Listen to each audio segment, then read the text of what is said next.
Hey everybody, I was going to make a video. My poor air compressor finally died. And naturally, I almost got done with these heads. And just as I was finishing all the exhaust ports on it, the compressor stopped working altogether. Basically, it got to where it wouldn't build pressure. Even if you let it run for a long time without using your tools or anything, it was only building like 15 pounds of pressure.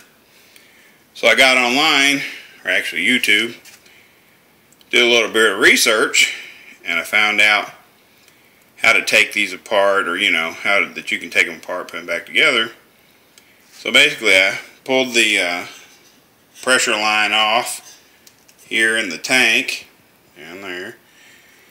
Took the 4 bolts loose to hold the head on, and it sandwiched in between, because basically this is your head. This is your head. Then in between here is your reed valves, and then this would be like your block, and then you have a sleeve and a cylinder with a little copper ring. And on this compressor you have a connecting rod that connects to the shaft on the motor. Well, what I had found was this thing has 3 reeds that control the compression side of the head, and one of those reeds had broke off. I don't know if you guys can see this on the counter here. These little pieces on this wood here, these little pieces, those are the parts of the reed that broke off, which was not allowing it to build pressure. I apologize for not doing a video while I was working on it, because I had to call or text the customer and tell him that although I thought I would be done with these heads on Friday, I was unable to work on it because my compressor died. So that was embarrassing, but he knew I've been having problems with it, and he wasn't really that worried about it, and I appreciate it. But after I pulled it apart, got to looking at it, and I was like, man, what if I just took and tapped?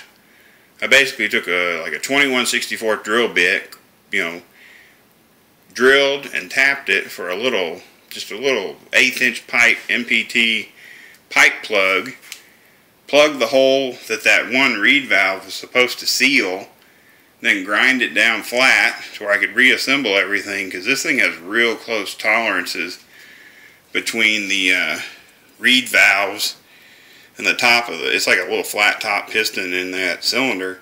There's not a lot of room in there, so I had to grind down that little pipe plug I put in there, and it works. I mean, it takes a lot longer to build up pressure. It's holding like, oh, you can't see it because of the glare. It's sitting at about 120 pounds right now. Now it does take longer with having only 2 of those compression reed valves working, but it'll still build up pressure, and it'll give me enough air pressure and volume to hopefully be able to finish these heads up, because all I really have to do is just finish a little bit of medium material removal on the exhaust side, and then just do all my sanding rolls and polishing. So those things are just good as done. That's a half a day, maybe 1 full day of work, depends on how ornery this compressor is. But lo and behold, the guy with the Pontiac cylinder heads, he's like, I got an air compressor, or all the important parts of an air compressor. Basically what happened was, him and his, I think dad or somebody, had this set up. Try not to shake too much because I'm squatting down.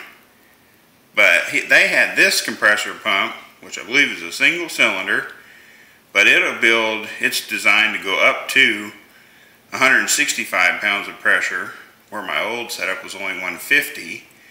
It was a speed air, and I believe he said that was a 1 horsepower Dayton motor.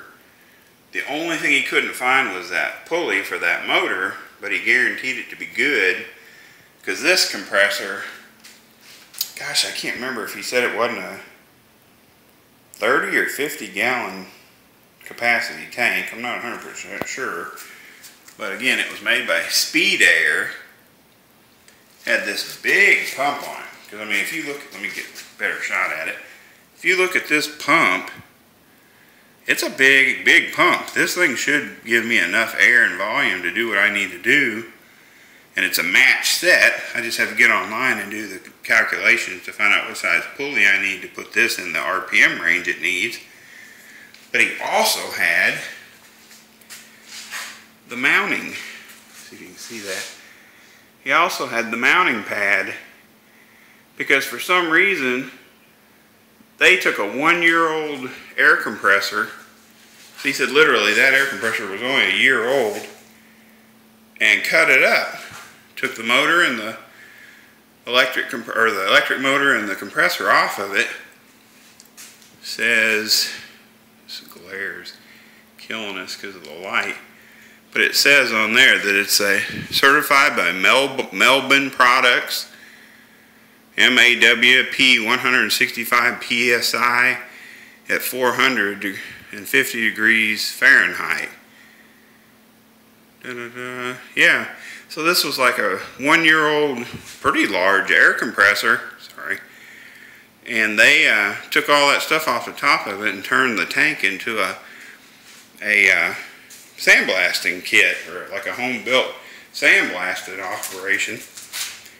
Just as a comparison in those motors, this is the little belt-driven motor that I originally got for free, that I talked about in one of my other videos, which turns out to be a pretty good motor. I redid the wiring on it, sealed a bunch of the leaks. It still has one really small seal right where the pressure pipe goes into the tank in the center. But this little motor, if it had, or let's call this a compressor pump. This compressor pump, it builds up over 120. Like the internet said, this pump was designed for like 120 pounds of pressure. The only reason that pump can't pump more is because that electric motor ain't strong enough to turn it. Because after I fixed the wiring, you know, sealed up a bunch of the leaks on it, I went ahead and plugged it in, let it pump up. I got nervous and just unplugged the thing at 145 pounds because the little shutoff hadn't kicked off yet, and then noticed that it was unable to restart. With 145 pounds and no, I think they call it a blow-off valve or check, I don't know, they put little check valves in there so the motor doesn't have to fight against the full compression of the tank. But at 145 pounds, this electric motor cannot turn that. It's just not strong enough. It can't turn the pump anymore. I let it bleed down through its little leak, and at 110 pounds, it was still too much to kick off that compressor pump with that electric motor, and I didn't want to burn up that motor. So that pump, or the compressor pump, works excellent. I thought it was wore out. That pump works really good, and if it was plumbed properly and maybe even had a slightly bigger electric motor, this would be a heck of a little hobbyman, you know, just a hobby style air compressor that you could take with you on the job or whatever. Because I mean, it builds, probably because this little tank is so much smaller, but this thing builds pressure super fast. And like I said, it built 145 pounds of pressure before I could even, you know, really watch it, because it was coming up so fast that I had to shut it down, because I don't even know what that tank's rated for. So anyway, I was just giving you guys a little bit of an update on this compressor. It's working way better than the guy who gave it to me and what the internet said it was supposed to make. I'm thrilled to death to get this set up, so that when I get done with these cylinder heads, because I don't want to get in the middle of trying to put this on there until I get those cylinder heads done. But I am 100% optimistic that this setup with this big single cylinder compressor pump and that bigger electric motor, because that motor is just darn near as bigger than the one that's on my current compressor, it's going to make for a heck of a setup. I'm just going to take that green mounting pad and try to figure out how to drill or move around my lines, connect it to this tank, and have a really strong setup that I know, just as comparison's sake, when you start comparing that little red horizontal compressor to this 30-gallon upright, when I put that big single cylinder belt driven pump on here, it's going to build pressure. I guarantee it'll keep up with the work that I do. So anyway, I just want to give you guys a quick update on my woes where this crazy oilless compressor did finally die by breaking one of the reed valve fingers, I think they call it online. But they're kind of expensive to buy parts for, and it doesn't keep up with the work that I do anyway. So looking forward to doing the single cylinder belt driven setup. And the Craftsman tank is still good, no rust, and we'll be able to build a lot better setup and do some more porting. Thanks for watching.